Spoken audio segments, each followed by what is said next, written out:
মুন্সিগঞ্জে বিয়ে শেষে নববধূকে নিয়ে বাড়ি ফেরার পথে গাড়ি আটকে জিম্মি করে কনেকে ছিনিয়ে নেওয়ার ঘটনা ঘটেছে। এই ঘটনায় বর অসহায় অবস্থায় একা বাড়ি ফিরে যান।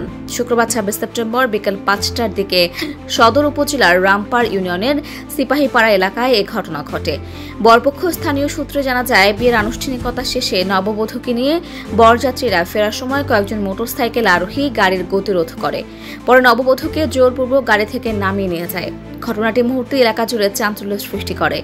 বরপক্ষের লোকজন জানান, প্রকাশ্যে নববধূ ছিনতাইয়ের মতো ঘটনার কারণে বরযাত্রীদের মধ্যে আতঙ্ক ছড়িয়ে পড়েছে। পারিবারিক সূত্রে জানা গেছে, বর মুরাদ ব্যাপারে টঙ্গীবাড়ি উপজেলার পোড়া শিবির এলাকার মৃত শফি ব্যাপারের ছেলে।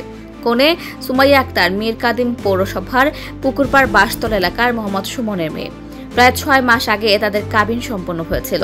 নির্ধারিত দিন অনুযায়ী শুক্রবার আনুষ্ঠানিকভাবে কনেকে নিয়ে আসতে যান বরযাত্রীরা। তবে বিয়ের দিন খাবার নিয়ে কনেপক্ষ ও বরপক্ষের মধ্যে কথা কাটাকাটি হয়। এর জের ধরে নববধূকে নিয়ে ফেরার পথে কনের ভাই কয়েকজন লোকজন নিয়ে গাড়ি আটকায় এবং নববধূকে জোরপূর্বক নামিয়ে নিয়ে যায় বলে জানান বর। এই ঘটনায় বিষয়টি পারিবারিকভাবে সমাধানের চেষ্টা চলছে বলে জানিয়েছেন তিনি।